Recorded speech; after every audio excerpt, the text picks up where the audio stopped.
Here's a lecture outline for systems programming languages, tailored for readers who are not specialized in Udemy online courses about programming languages. Lecture: Systems Programming Languages. 1. Introduction to Systems Programming Languages. Definition: What are systems programming languages? Purpose: Used for low-level tasks such as operating system development, device drivers, and embedded systems. Difference from application programming: Unlike high-level languages, e.g. Python, Java, systems languages provide direct hardware access and high performance.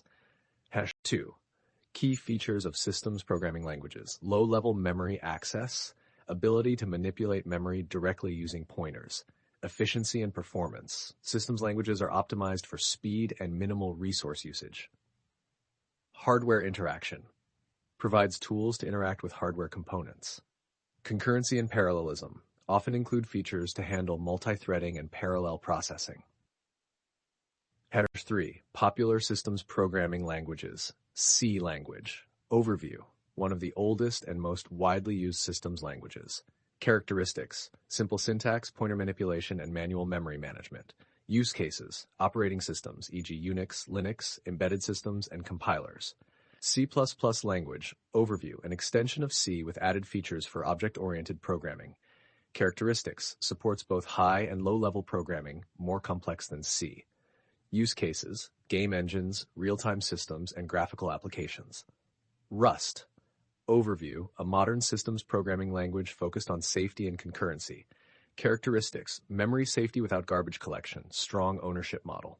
Use cases: web browsers, e.g. Firefox, embedded systems, and network services. Assembly language. Overview: a low-level language that is closely tied to machine code instructions. Characteristics: highly efficient but difficult to learn and write.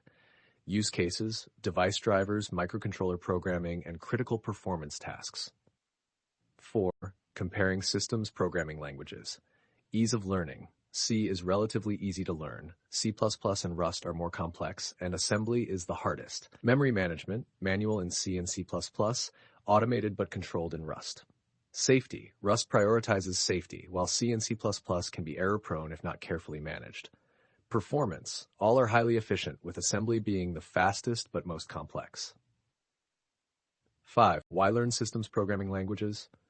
Career opportunities: essential skills for systems-level developers, embedded engineers, and game developers. Understanding how computers work: these languages provide insight into computer architecture and hardware interaction. Performance-critical applications, ideal for tasks that demand high efficiency, such as real-time systems. 6.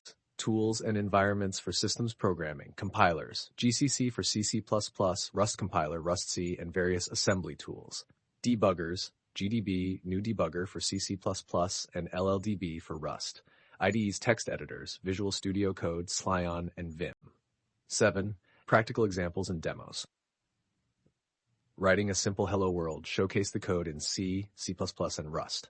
Memory management example: demonstrate how pointers work in C versus Rust's ownership model. System-level programming: a basic example of hardware interaction using C. 8. Common challenges and pitfalls. Memory leaks and bugs: discuss issues in C++ and how Rust mitigates them. Complexity of assembly: why assembly is rarely used for large projects today. 9. Additional resources for learning. Online courses: Udemy, Coursera, or edX for C++, Rust, or assembly. Books: The C Programming Language by K&R, The Rust Programming Language, and Programming Embedded Systems. Online communities: Stack Overflow, Rust forums, and GitHub repositories. 10. Conclusion. Systems programming languages are essential for tasks requiring high performance and efficiency.